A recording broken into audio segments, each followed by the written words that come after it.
میں میرے آقا صلی اللہ تعالیٰ علیہ وسلم نے ارشاد فرمایا، جس کو امام ترمذی نے نقل فرمایا ہے، الحب فی اللہ والبغض فی اللہ۔ سادہ سا ترجمہ یہ ہے کہ اللہ ہی کے لیے دوستی ہے اور اللہ ہی کے لیے دشمنی ہے۔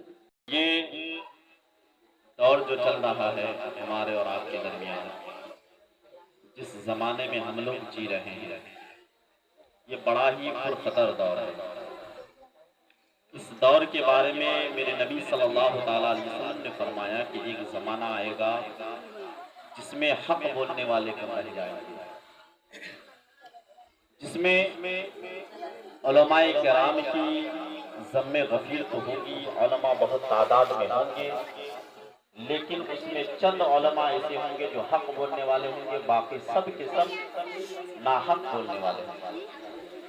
اور اسی زمانے کے بارے میں میرے آقا نے فرمایا کہ ان علماء جو علماء حق بولنے سے پیچھے ہٹیں گے، میرے آقا نے ایسے لوگوں کے بارے میں، ایسے علماء کے بارے میں فرمایا کہ میرا پیغام اگر عوام تک نہ پہنچائے، میری باتیں اگر عوام تک نہ پہنچائے، تو میرے آقا نے فرمایا ایسے عالموں پہ، ایسے مبلغ پہ اللہ اور اس کے رسول، اللہ اور اس کے فرشتے اس پہ لعنت بھیجا کریں گے۔ یہ وہ زمانہ آ چکا ہے جس میں لوگ حق سننا ہی نہیں چاہتے ہیں، لوگ وہ سننا چاہتے ہیں جو ان کے دل کے مطابق ہو، ان کے من کے مطابق ہو، ان کے پسندیدہ الفاظ ہو۔ آج کسی انسان کو آپ نماز کے لیے کہہ دیجئے تو برا مان جاتا ہے، کسی انسان کو شریعت کی بات بتانے چلے جائیں تو لوگ برا مان جاتے ہیں۔ اور زمانہ تو یہ آ چکا ہے کہ لوگ ایک دوسرے سے دوستی رکھتے ہیں اس وجہ سے تاکہ نفع حاصل ہو، جبکہ میرے اور آپ کے پیارے آقا صلی اللہ تعالیٰ علیہ وسلم نے فرمایا الحب فی اللہ والبغض فی اللہ، اللہ ہی کے لیے دوستی رکھیں اور اللہ ہی کے لیے دشمنی رکھیں۔ آج پوری دنیا میں آپ نظر ڈال کے دیکھیں تو ایک انسان اگر کسی سے دوستی رکھا ہے صرف اس مقصد سے کہ اس سے مجھے نفع حاصل ہے کہ نہیں، آج ایک انسان کسی سے دشمنی رکھا ہے تو صرف اس مقصد سے کیا یہ انسان میرے کسی چیز میں خرابی پیدا کر رہا ہے کہ نہیں۔ اگر اس کی ذاتی دشمنی ہے تو ہر طرح سے اس کو بدنام کرنے کی کوشش کرتا ہے، اور اگر ذاتی دوستی ہے چاہے وہ کسی بھی غلط راستے پہ ہو تو انسان اس کو حق کہلاتا ہوا نظر آتا ہے، یہ کہتا ہوا صفائی پیش کرتا ہوا نظر آتا ہے کہ نہیں اگرچہ یہ کام ان کا غلط ہے لیکن ہو سکتا ہے کسی مصلحت کے طور پہ ہو، اگرچہ اس کا کام فلاں کام گناہ کا کام ہے لیکن ہو سکتا ہے کسی منصوبے کے تحت ہو، کسی مصلحت کے طور پہ ہو۔ یاد رکھیں یہ دنیا کی دوستی، یہ دنیا کی دشمنی، یہ تمام چیزیں بیکار ہیں۔ آج ہم دوستی کسی سے دشمنی رکھے ہیں کہ کسی نے ہماری زمین بیمانی کر دی، کسی نے ہمارے ساتھ کوئی غلط کام کیا تو ہم اس سے دشمنی رکھتے ہیں، لیکن یاد رکھیے میرے آقا صلی اللہ تعالیٰ علیہ وسلم نے ایک مرتبہ صحابیوں سے پوچھا، اے صحابیوں ذرا بتاؤ تو صحیح سب سے زیادہ بڑا عمل کون سا ہے؟ سب سے بڑا عمل کون سا ہے؟ صحابہ کرام نے اپنے اپنے طور پہ جواب دیا، کسی نے کہا یا رسول اللہ نماز پڑھنا سب سے بڑا عمل ہے، کسی نے کہا روزہ رکھنا سب سے بڑا عمل ہے، کسی نے کہا زکوٰۃ دینا سب سے بڑا عمل ہے، افضل عمل ہے، کسی نے کہا یا رسول اللہ اللہ کے راستے میں تلوار لے کر کے جہاد پہ جانا سب سے افضل عمل ہے۔ میرے آقا نے صحابیوں سے فرمایا اے صحابیوں تم نے غلط ڈیفینیشن نہیں بتایا، صحیح بتایا، لیکن یہاں میرا مقصد یہ ہے سب سے بڑا انسان کا عمل یہ ہے کہ اللہ ہی کے خاطر کسی سے دوستی رکھے، اللہ ہی کے خاطر کسی سے دشمنی رکھے۔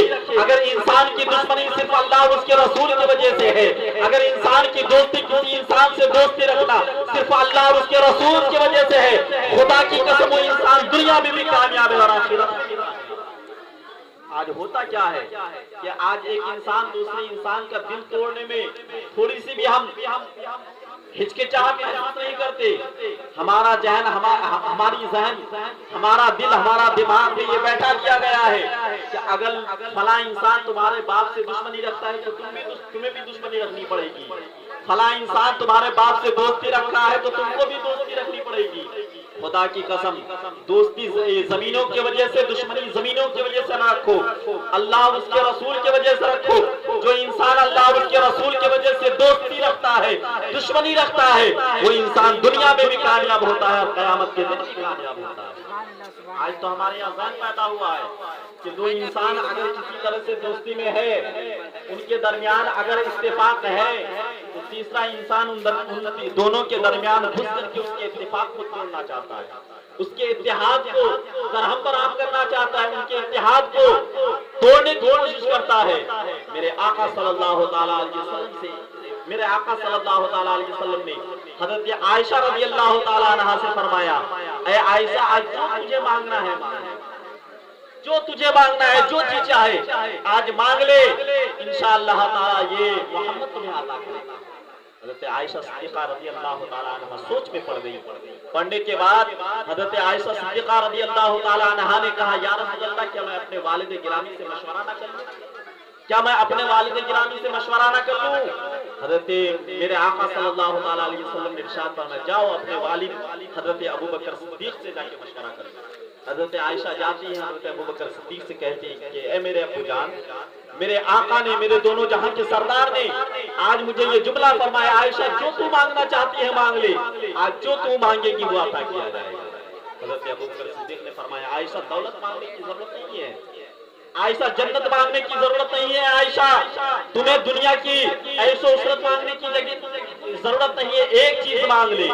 جب نبی کریم صلی اللہ تعالیٰ علیہ وسلم معراج میں گئے تھے، اللہ اور میرے آقا کے درمیان راز و نیاز کی باتیں ہوئی تھی، اس وقت ان باتوں میں سے ایک بات تو پوچھ لے تاکہ اللہ اور اس کے رسول کے درمیان جو باتیں ہوئی تھی وہ راز و نیاز کی باتیں ہو جائیں۔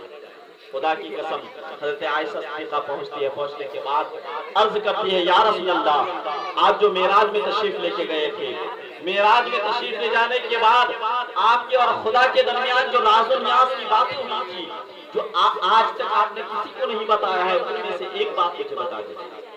میرے آقا صلی اللہ تعالیٰ علیہ وسلم نے فرمایا کہ صدیق میرا ایسی صدیق نہیں ہے، وہ پوچھتا ہے، وہ دولت نہیں مانگتا، وہ ثروت نہیں مانگتا، دنیا کی عیش و عشرت نہیں مانگتا، وہ مانگتا بھی ہے تو آج علم مانگتا ہے۔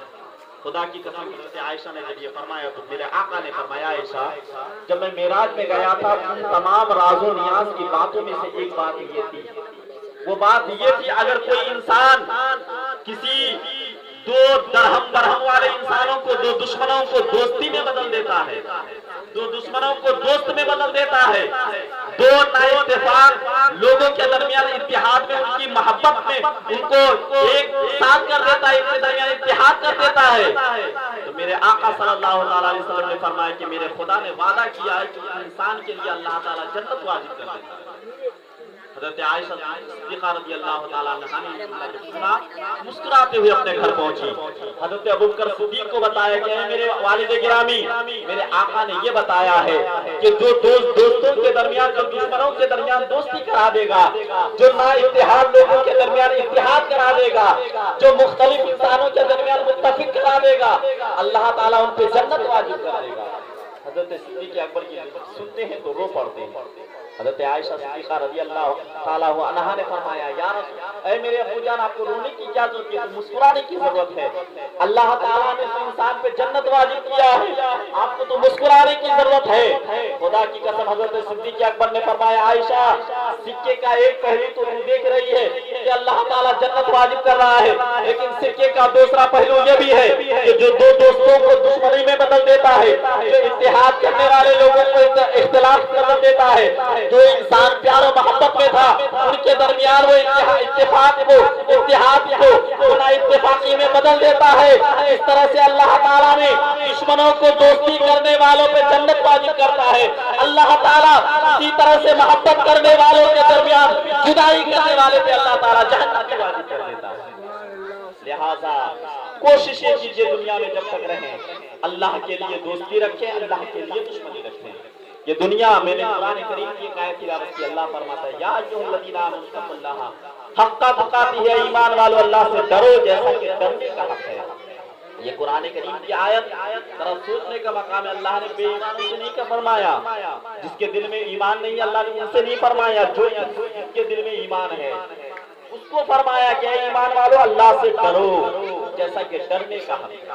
ڈرنے کا حق کا مطلب کیا ہوتا ہے کہ اللہ نے یہ فرمایا کہ نماز پڑھو تو یہ نہیں کہ بس ہم نے تسلیم کر لیا۔ اللہ نے یہ فرمایا کہ چوری نہیں کرنا ہے، حرام ہے، تو یہ نہیں کہ ہم اللہ کے حکم کو تسلیم کر رہے ہیں لیکن چوری کر رہے ہیں۔ اللہ نے فرمایا شراب نہیں پینا ہے، شراب حرام ہے، ہم تو مان رہے ہیں لیکن شراب پیتے ہوئے نظر آتے ہیں۔ اللہ نے فرمایا جب تم کہتے ہو کہ اللہ سے ڈرتے ہیں تو جس طرح سے اللہ سے ڈرا جاتا ہے اس طرح سے ڈرو۔ وَلَا تَمُوتُنَّ إِلَّا وَأَنْتُمْ مُسْلِمُونَ، ہر کسی انتقال نہ کرو لیکن مسلمان ہو کر۔ جب اس دنیا کو چھوڑ کے جاؤ، جب اس دنیا کو الوداع کہہ کے جاؤ، اس دنیا سے رخصت ہو کر کے جاؤ، اس وقت حالت ایمان میں اس دنیا سے انتقال کرو۔ اللہ تعالیٰ نے دو نعمتیں انسان کے لیے رکھی ہے، ایک نعمت دنیا میں اور ایک نعمت آخرت میں۔ آخرت میں نعمت یہ ہے کہ اللہ تعالیٰ جب جنتیوں کو جنت میں بھیج دے گا، جہنمیوں کو جہنم میں بھیج دے گا، پھر اللہ تعالیٰ جنتیوں کو اپنا دیدار عطا فرمائے گا۔ آج تک خدا کو میرے آقا کے علاوہ کسی نے نہیں دیکھا، کسی نے نہیں دیکھا۔ حضرت موسیٰ علیہ السلام نے بارہا اللہ کے سامنے کی مولا میں تجھے دیکھنا چاہتا ہوں، دیکھنا چاہتا ہوں۔ رب نے فرمایا لن ترانی، یہ نہیں دیکھ سکتا۔ بارہا عرض کی مولا میں دیکھنا چاہتا ہوں۔ موسیٰ علیہ السلام نے بارہا عرض کی مولا دیکھنا چاہتا ہوں۔ اللہ نے فرمایا لن ترانی، تو نہیں دیکھ سکتا۔ جب بارہا اصرار پہ اللہ تعالیٰ نے ایک جھلک کوہ طور پہ نازل فرمایا، ایک جھلک کی وجہ سے حضرت موسیٰ علیہ السلام وہیں پہ بے ہوش ہو گئے۔ تو میرے آقا کے علاوہ جب معراج میں میرے آقا معراج کے لیے آسمان پہ تشریف لے کے گئے تھے، میرے نبی کے علاوہ اللہ تعالیٰ کو کسی نے نہیں دیکھا۔ لیکن جب قیامت کا دن ہوگا، حشر نشر ہو جائے گا، جہنمی جہنم میں چلے جائیں گے، جنتی جنت میں چلے جائیں گے، پھر اللہ تعالیٰ اپنا دیدار جنتیوں کو کرائے گا۔ یہ اللہ تعالیٰ کی بہت بڑی نعمت ہے۔ اور دوسری نعمت جو اللہ تعالیٰ دنیا میں عطا کرتا ہے وہ نعمت یہ ہے کہ انسان حالت ایمان میں انتقال کرتا ہے۔ سب سے بڑی نعمت دنیا کی یہ ہے کہ انسان بے نمازی ہو اور بات ہے، بے روزہ دار اس کا سزا کا کاٹنا ہے، بے شک گنہگار ہے، اللہ تعالیٰ اس کا عذاب ضرور عطا فرمائے گا، اپنے عدل و انصاف کے تحت ضرور اللہ تعالیٰ انصاف کرے گا، اللہ تعالیٰ ضرور اس کا انصاف کرے گا۔ لیکن وہ انسان اگر حالت ایمان میں مرا ہے تو تمام عذابوں کو چھیڑنے کے بعد وہ انسان ضرور جنت میں پہنچے گا۔ یہ دنیا میں سب سے بڑی نعمت ہے، سب سے بڑی نعمت ہے۔ دولتیں، ثروتیں، یہ اولاد، یہ مخلوق کے ساتھ دوستی، یہ مخلوق کی تمام چیزیں ہمارے پاس آ جانا، یہ نعمت نہیں ہے۔ نعمت سب سے بڑی یہ ہے کہ انسان حالت ایمان میں مرا۔ اور آج ہم لوگ بات پہ خفیہ لفظ بول دیتے ہیں، بات چند دن بارش نہ ہو تو ہم کیا کہتے ہیں، پتہ نہیں کیا جو ہوا ہے، پتہ نہیں کیا جو ہوا ہے، دھوپ اتنی پڑ رہی ہے، ایسے ایسے الفاظ بولتے ہیں جو بولنا ہی خفیہ لفظ ہے۔ اور جب بارش زیادہ ہونے لگی تو ہم کہتے ہیں پتہ نہیں یہ آسمان مطلب کانا ہو گیا، جسے اپنے الفاظ میں بولتے ہیں، نعوذ باللہ من ذالک۔ یاد رکھیے گا رب نے فرمایا کہ لوگ زمانے کو گالی دیتے ہیں، لوگ زمانے کو برا بھلا کہتے ہیں، اور حالانکہ زمانہ میں ہوں، حالانکہ زمانہ اللہ تعالیٰ کی کسی مخلوق کے اندر آپ اگر نسخے نکال رہے ہیں اور مراد آپ نے خدا تعالیٰ کو لے لیا تو یاد رکھیے گا اسی وقت فوراً آپ ایمان سے نکل جاتے ہیں۔ آج تو انسان بات کر رہا ہے، انسان کو کسی کو آپ نے کہہ دیا چلیے نماز کے لیے، کہہ دیا کہ ہاں آپ جائیے میں نہیں جاؤں گا، انسان کافر ہو جائے گا۔ ہاں یہ کہے آپ چلیے میں انشاءاللہ تعالیٰ آنے کی کوشش کرتا ہوں۔ یاد رکھیے ایمان آج 14ویں صدی چل رہا ہے، اس 14ویں صدی میں سب سے زیادہ اگر کسی چیز کی ضرورت ہے تو ایمان کو محفوظ کرنا۔ آج ایمان کے لٹیرے بیٹھے ہوئے ہیں، بڑے بڑے ایمان کے لٹیرے، پہلے بھی سامنے نہیں آ رہے، اب کھل کے سامنے آ رہے، اب کھل کے اپنا عقیدہ ظاہر کر رہا ہے، یوٹیوب پہ بیٹھ کر کے چینلوں پہ بیٹھ کے اپنا عقیدہ ظاہر کر رہا ہے۔ ایسے ہی ہم لوگ کافر یا گمراہ یا بدمذہب نہیں کہتے تھے، کہتے تھے اس وجہ سے کہتے تھے کہ ان کا عقیدہ غلط تھا۔ آج یوٹیوب پہ بیٹھ کر کے، چینل پہ بیٹھ کر کے، آج سوشل میڈیا پہ بیٹھ کے اپنا عقیدہ ظاہر کر رہا ہے، کہہ رہا ہے کہ نبی کو کوئی علم نہیں تھا، حضور عالم نہیں تھے۔ میں یہ کہتا ہوں کہ پوری دنیا کو پڑھائے، جس کی وجہ سے ہمیں علم ملے، اس کو علم نہ ہو تو کس کو علم ملے؟ اس کو اگر علم نہ ہو جس کو خدا فرما رہا ہے اے محبوب الرحمن علم القرآن، رحمان نے تمہیں قرآن سکھایا ہے، اور قرآن سے مضبوط علم دنیا میں کوئی ہے نہیں۔ یہ قرآن سے پڑھنے کے لیے، تلاوت کے لیے لیے آیا ہے، قرآن اگر آیا ہے تو ہمیں علم سکھانے کے لیے آیا ہے، قرآن ہمیں تعلیم کے لیے آیا ہے، سمجھانے کے لیے آیا ہے۔ قرآن یہ نہیں کہ آپ الحمدللہ رب العالمین پڑھ کر کے اپنے مردوں کو بخش دیں، یہ کافی نہیں، اس کے لیے قرآن نہیں آیا ہے۔ قرآن ہمیں دین کی سمجھ دینے کے لیے آیا ہے، قرآن ہمیں سمجھانے کے لیے آیا ہے، ہمیں شریعت کی باتیں بتانے کے لیے آیا ہے۔ ہم نے قرآن کو سمجھا نہیں، ہم قرآن کو اگر نہیں سمجھے تو سمجھنے والا قرآن کو سمجھنے والا کون ہوگا؟ قرآن میں دو طرح کی چیزیں ہیں، ایک تو عام انسان جیسے علامہ ہے، فہامہ ہے، وہ لوگ سمجھ جائیں گے، لیکن کچھ الفاظ جسے حروف مقطعات کہتے ہیں، وہ الفاظ ایسے ہیں جسے اللہ اور اس کے رسول کے علاوہ کوئی جانتا ہی نہیں، جیسے الف لام میم، یہ بارہا پڑھتے ہیں، الف لام میم۔ اس آیت کریمہ کی تلاوت کسی بھی رائٹر نے، کسی بھی مترجم نے آج تک نہیں لکھا، کیوں؟ جانتے ہی نہیں الف لام میم کا ترجمہ کیا ہے۔ اور قرآن لغو ہو نہیں سکتا، قرآن ایک ایسی کتاب ہے، اس کتاب میں لغو باتیں، فالتو بات ہو نہیں سکتی۔ ہماری کتابیں جو ہم لکھیں، تصنیف کریں، اس میں فالتو باتیں ہوں گی، لیکن قرآن ایک ایسی عظیم کتاب ہے جس میں ایک زبر، ایک نقطہ بھی فالتو نہیں ہو سکتا۔ پھر الف لام میم، اس کا ترجمہ کسی کو نہیں پتا، قاف ہا عین صاد، اس کا ترجمہ کسی کو نہیں پتا۔ پھر لغو ہوا، لغو نہیں ہے، اس کا ترجمہ صرف اللہ اور اس کا رسول جانتا ہے۔ تو رسول سے بڑا جو حروف مقطعات کا ترجمہ جانے، جو حروف مقطعات کو سمجھے، جو قرآن ہم تک بتائے، ہم تک سمجھائے، ہم کو ہمارے پاس لے کر آئے، اس سے بڑا کوئی عالم ہو سکتا ہے؟ پھر بتائیں جو یہ کہے کہ حضور امی تھے، حضور کو کوئی علم نہیں تھا، حضور عالم نہیں تھے، تو ایسے لوگوں کے بارے میں کیا عقیدہ ہے؟ یاد رکھیے، آج ہمارے ایمان پہ ڈاکہ ڈالنے کے لیے لوگ جگہ جگہ بیٹھے ہیں، جگہ جگہ الگ الگ بھیس میں ہے، کوئی مولوی کے بھیس میں ہے، کوئی علامہ کے بھیس میں ہے، کوئی پیر صاحب کے بھیس میں ہے، کوئی سٹ پینٹ پہن کر کے بیٹھا ہوا ہے۔ علم کا ڈاکہ، ہمارے ایمان کا ڈاکہ ڈالنے کے لیے ان ڈاکوؤں کو روکنا ہے۔ ایک ہتھیار ہے، وہ ہتھیار یہ کہ اپنے ایمان کو محفوظ رکھے، اپنے عقیدے کو محفوظ رکھے، اللہ نے جن چیزوں کا حکم دیا ہے ان چیزوں پہ عمل کریں، اور جن چیزوں سے میرے آقا نے منع فرمایا ان سے رک جائیں۔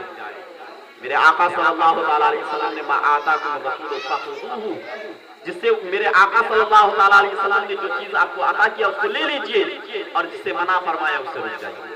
یہی ایمان کو محفوظ رکھنے کا اصل ذریعہ ہے۔ اللہ تعالیٰ کے بارگاہ میں دعا کرتا ہوں کہ اللہ تعالیٰ سب سے پہلے مجھے ان باتوں پہ عمل کرنے کی توفیق رفیق عطا فرمائیں، بعدہ تمام سامعین کو ان باتوں پہ عمل کرنے کی توفیق رفیق عطا فرمائیں۔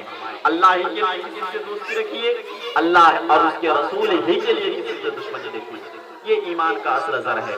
ہم زمینوں کے لیے، پیسوں کے لیے، ہم کھیت و کھلیان کے لیے دشمنی رکھتے ہیں، یہ دشمنی کارگر نہیں ہے۔ کارگر یہ ہے اللہ کا جو دوست ہے اس کو دوست مانیے، اللہ کا جو دشمن ہے ان کو دشمن مانیے، دل سے اس کو دشمن جانیے۔